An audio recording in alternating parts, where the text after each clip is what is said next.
जय हिंद, वंदे मातरम। स्वागत है आप सभी का आपके अपने channel BSc M with Shivam में। और मैं शिवम दुबे आपका बहुत बहुत स्वागत करता हूं। अगर आप BA BSc BCom second year fourth semester के स्टूडेंट हैं तो ये फूड प्रोसेसिंग यानी कि खाद्य प्रसंस्करण की क्लास रहेगी। एमसीक्यू ऑब्जेक्टिव क्वेश्चंस के साथ जो है हम इस वीडियो में संपूर्ण डिटेल्स को भी जानेंगे जो आपके एग्जाम पॉइंट ऑफ व्यू से वेरी इंपॉर्टेंट रोल प्ले करता है। पूरी यूट्यूब पर दोस्तों सबसे शानदार और एक दमदार कंटेंट देने का जो मैंने वादा किया था, जी हाँ बिल्कुल, BSc M with Shivam study platform के माध्यम से वो दमदार कंटेंट की सीरीज़ में, वो दमदार कंटेंट की श्रृंखला में आज की ये क्लास रहेगी। पूरा फोकस के साथ वीडियो को देख लीजिएगा। यकीन मानिए आपका जो कॉन्फिडेंट लेवल है वो अप हो जाएगा। जितना विश्वास आप हम पे रखते हैं, आपके विश्वास से कई गुना ज़्यादा हम सोचते हैं कि चीज़ों को एक बेहतरीन अंदाज में आपके साथ डिस्कस किया जाए।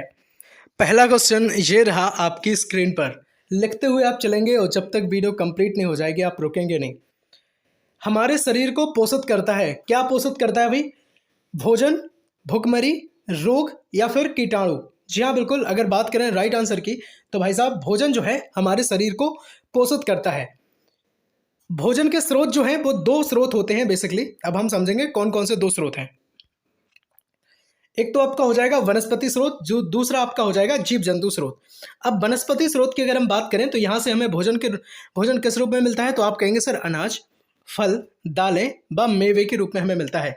जीव जंतु स्रोत की अगर मैं बात करूँ तो अंडा, मांस या फिर मछली, ये सब जो हैं वो कहीं ना कहीं जीव जंतु स्रोत के अंतर्गत आती हैं। क्वेश्चन अगर घुमा के ऑब्जेक्टिव रूप में पूछ लें तो आप जरूर बताएंगे। इस वजह से इन दोनों स्रोतों को आप अपने माइंड में सेट कर लेंगे। ठीक है, भोजन के स्रोत कौन से हैं? तो आप कहेंगे सर दो स्रोत हैं, वनस्पति स्रोत और जीव जंतु स्रोत। भोजन क्या करता है?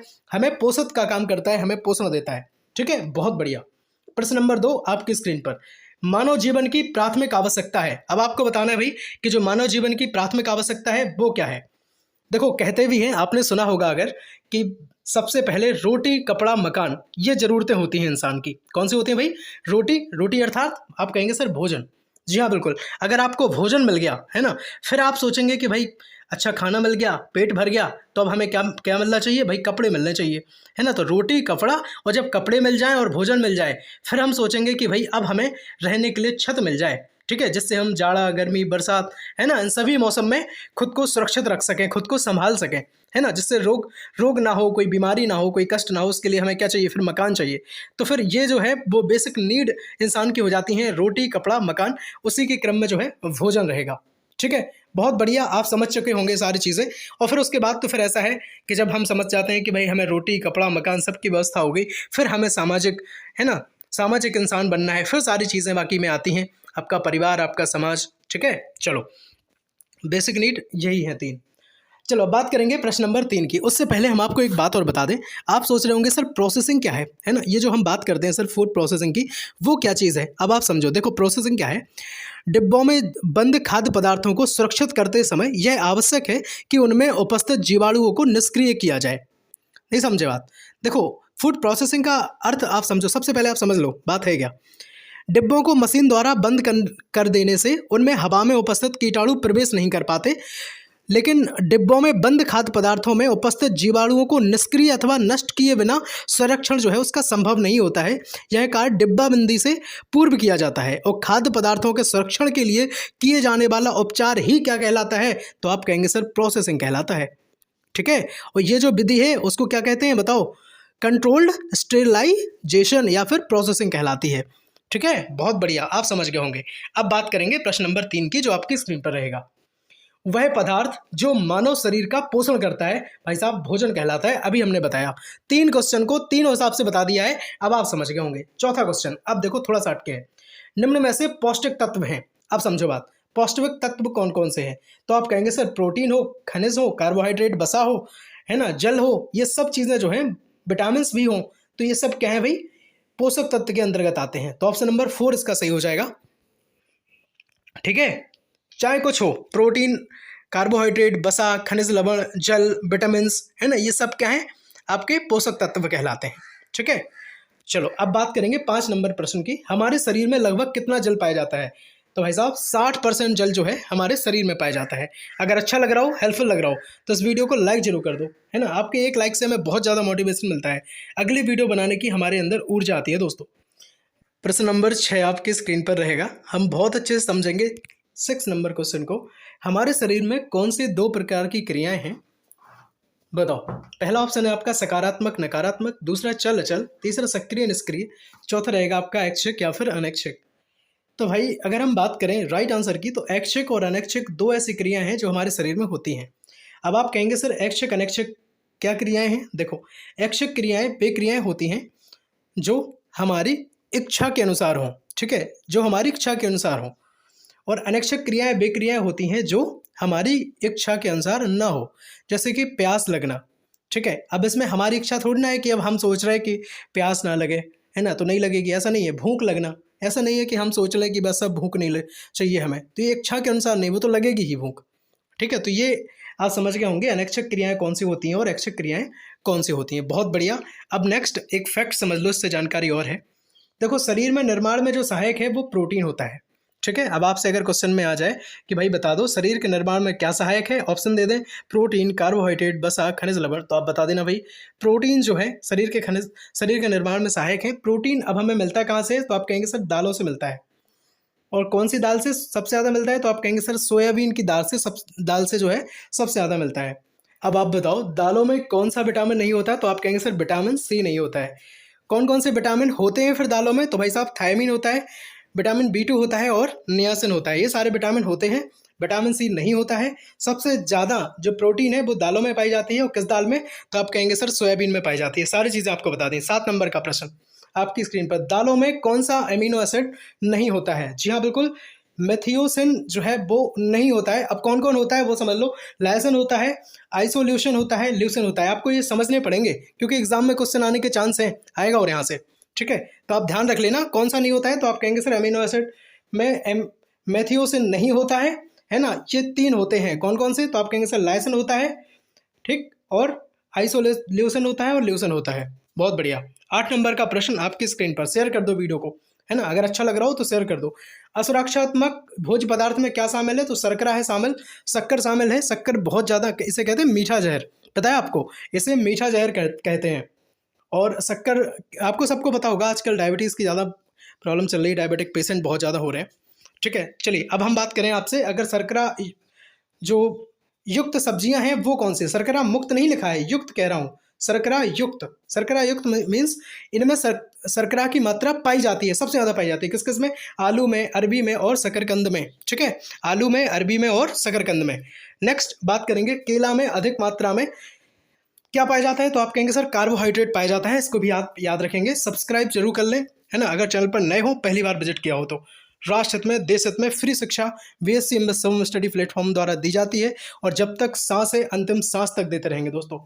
न 1 रुपया आज तक लिया है, न कभी लेंगे। 9 नंबर का प्रश्न आपकी स्क्रीन पर, फलों का प्रयोग किया जाता है भाई साहब किस लिए किया जाता है, तो आप कहेंगे सर जैम में किया जाता है, मुरब्बा, जेली, या सभी में। तो जी हाँ बिल्कुल, फलों का जो प्रयोग है इन सभी में किया जाता है। जैसे कि आंवला हुआ एक फल है, सब में उसका प्रयोग करते हैं, आप सबको पता होगा, है कि नहीं, बताओ, है ना।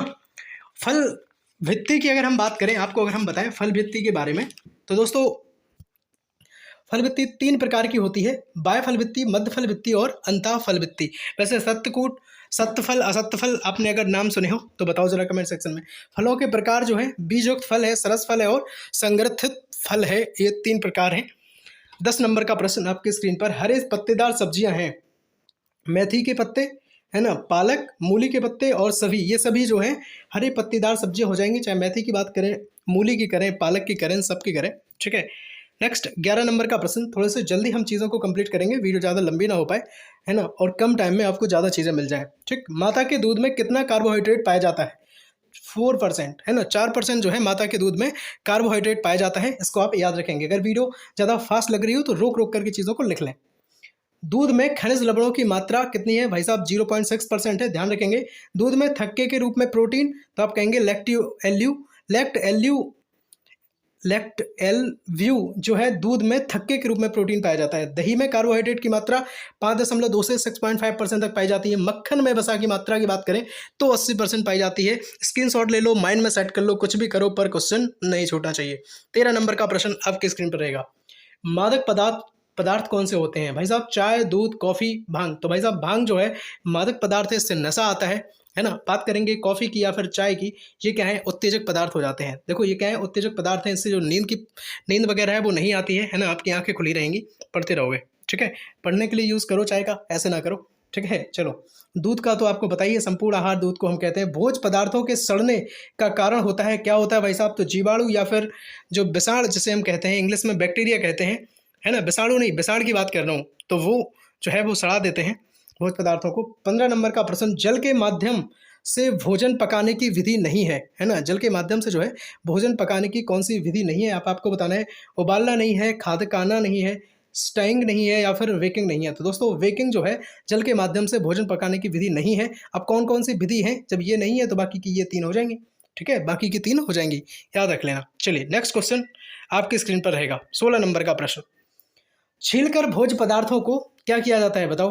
तो छीलकर जो है भोज्य पदार्थों को ना तो पकाया जाता है, ना उबाला जाता है ना, ना सेका जाता है, सिर्फ तला जाता है। और तला हुआ जो भोजन है वो देर से पचता है, इस बात को भी आप याद रखेंगे। देखो तला हुआ भोज्य पदार्थ देर से पचते हैं। पानी द्वारा भोज्य पदार्थों को बॉइल्ड किया जाता है। आसानी से पचने वाले भोजन जो है उसको क्या कहते हैं? उबाला हुआ भोज्य पदार्थ, ठीक है, कहते हैं। आसानी से जो पचने वाला भोजन पदार्थ हो, समझ गए बात? चलो बहुत बढ़िया, बहुत बेहतरीन। 16 नंबर का प्रश्न अच्छे से समझ लेना। अब 17 नंबर की बात करूंगा। कोल्ड स्टोरेज का जो तापमान है वो 0 डिग्री से 30 डिग्री फ़ारेनहाइट तक होता है। प्रेशर कुकर के उपयोग की बात करूंगा। खाना पकाने बस समय की बचत के लिए किया जाता है। बहुत बढ़िया, बहुत शानदार। 18 नंबर का प्रश्न आपकी स्क्रीन पर, फलों व सब्जियों को काटने के लिए चाकू होना चाहिए। स्टेनलेस स्टील का, एल्यूमिनियम का, लोहे का या फिर पीतल का? तो भाई साहब फलों को और सब्जियों को काटने के लिए जो चाकू होना चाहिए वो स्टेनलेस स्टील का होना चाहिए। इस बात को भी आप अपने माइंड में सेट कर लेंगे, है ना। और वीडियो थोड़ी सी फास्ट इस वजह से है दोस्तों कि मैं चाहता हूँ आपको कम टाइम में ज़्यादा चीज़ें मिल जाएं, है ना। बाकी बहुत सारी क्लासेस हमने फूड प्रोसेसिंग की बनाई है, अगर आपने नहीं देखी है लिंक डिस्क्रिप्शन बॉक्स में हम आपके साथ शेयर कर देंगे, जरूर देख लीजिएगा। और साथ ही में फूड प्रोसेसिंग ही नहीं, आपके जितने भी माइनर सब्जेक्ट हैं, चाहे मैं बात करूँ फिजिकल एजुकेशन, योगा की, एंटरप्रेन्योरशिप की, सारी क्लासेस बनाता हूँ। दोस्तों हम आपको एक बात और बताएं, जो आपके माइनर सब्जेक्ट होते हैं वो आपकी परसेंटेज में 4 चांद लगाने का काम करते हैं। तो आप माइनर सब्जेक्ट को भी उतनी ही वैल्यू दें जितनी आप मेजर को देते हैं। जी हाँ बिल्कुल, उससे होगा ये कि आपकी परसेंटेज निखरी हुई दिखेगी, ठीक है। 19 नंबर का प्रश्न आपकी स्क्रीन पर, अचारों के संरक्षण के लिए कौन सा रासायनिक पदार्थ डाला जाता है? सोडियम बेंजोएट डालते हैं। बहुत बढ़िया, बहुत शानदार। 20 नंबर का प्रश्न रहेगा, भोज्य पदार्थों को कौन सा जीव समाप्त कर देता है? तो भाई साहब ईस्ट कर देता है ना, ये मोल्ड कर देता है, बैक्टीरिया कर देते हैं, ये सब जो है वो भोज्य पदार्थों को समाप्त कर देते हैं, ठीक है, नष्ट करते हैं सीधा। बहुत बढ़िया, आपने सारे क्वेश्चंस को बहुत अच्छे और एक बेहतरीन अंदाज में समझा है ना। अब हम आपको कुछ बातें आपको जो बतानी है वो समझो। देखो फूड प्रोसेसिंग की जो क्लास है, अगर आपने नहीं देखी है 3 से 4 क्लास प्लेलिस्ट बनी है, आप प्लेलिस्ट विजिट कर लें। बाकी टेलीग्राम चैनल जरूर ज्वाइन करें BSc MBA Shivam study platform का, जिस पर जो है हम PDF वगैरह आपको प्रोवाइड करवाते हैं। फिजिकल एजुकेशन की क्लास भी 2-3 बनी है, अगर आपने नहीं देखी है तो लिंक डिस्क्रिप्शन बॉक्स में शेयर कर देंगे, देख लीजिएगा वहाँ से। बाकी हिंदी साहित्य, हिंदी अनुवाद की अगर मैं बात करूँ तो ये 4th सेमेस्टर के बच्चों के लिए है। हिंदी अनुवाद का जो पाठ्यक्रम हमने बताया था, इसके साथ ही एक क्लास भी हमने आपको बनाई है, अगर आपने नहीं देखी है देख लें, है ना। बहुत सारी क्लासेस हम आपको देते रहते हैं, है ना। हिंदी की भी बहुत सारी जल्दी क्लास अपलोड करेंगे, हिस्ट्री की भी करेंगे और राजनीति विज्ञान की भी करेंगे। दोस्तों एग्जाम से पहले कोशिश रहेगी आपका सिलेबस कंप्लीट किया जाए और मैराथन क्लास ला करके आपके सारे विषय, है ना, कंप्लीट कर दिया जाए एक क्लास में। मैराथन का मतलब पता है आपको? मैराथन का अर्थ होता है मात्र एक क्लास में संपूर्ण सब्जेक्ट को खत्म कर देना, ठीक है। फिर चाहे उसके लिए मुझे 2 घंटा या फिर 3 घंटे की वीडियो बनानी पड़े, मैं बनाऊंगा, ठीक है। बनाई भी तो है पहले, आपने देखा होगा, आप खुद बताओ, है ना। मैराथन लाने का जो श्रेय है वो किसे देते हैं आप? BA-BSc के लिए, है ना। मैं कंपटीशन की बात नहीं कर रहा हूँ, BA-BSc की जो मैराथन सबसे पहली जो लाई गई थी, आप खुद बताओ, क्या BSc MBA Shivam study platform द्वारा नहीं लाई गई थी? है ना, आप बताओ हमें कमेंट सेक्शन में, आपने देखी थी कि नहीं? और आपने अगर देखी होगी तो आपको उससे लाभ भी मिला होगा। दोस्तों लास्ट बात है जो मैं हमेशा आपसे कह रहा हूँ, एमबीए शिवम स्टडी प्लेटफॉर्म सरकारी नौकरी वाला परिवार अपना है। BSc एमबीए शिवम का ही एक परिवार है, जिस पर हम UP police constable, CGL, SSC CGL, है ना, CHSL, MTS, यूपी पैट, बहुत सारी एग्जाम्स की तैयारी करते हैं। मैथ्स को हम बेजोड़ तरीक़ा से समझते हैं, बिना पेन का, बहुत अच्छे और एक बेहतरीन अंदाज में। तो दोस्तों बिल्कुल है ना? इस परिवार को भी बहुत ज़्यादा प्यार दें, जिस तरह से आप BSc MBA Shivam study platform को आपने प्यार दिया है। ठीक है, लिंक डिस्क्रिप्शन बॉक्स में हम सबके दे देंगे, देख लेना वहाँ से। और सब्सक्राइब जरूर कर लो अगर चैनल पर नए हैं, पहली बार विजिट किया हो। शेयर कर दो दोस्तों में, और कमेंट सेक्शन में बता दो क्लास कैसी लगी, है ना? और अगर अभी तक लाइक नहीं किया है वीडियो को, तो यार लाइक कर दो यार, मोटिवेशन हमें भी मिलता है, हम भी नेक्स्ट क्लास बनाने के लिए हमें भी ऊर्जा मिलती है। मिलते हैं अगली वीडियो में, तब तक के लिए जय हिंद, वंदे मातरम, भारत माता की जय। स्वस्थ रहिएगा, पूरी तरीके से अपनी पढ़ाई में व्यस्त रहिएगा।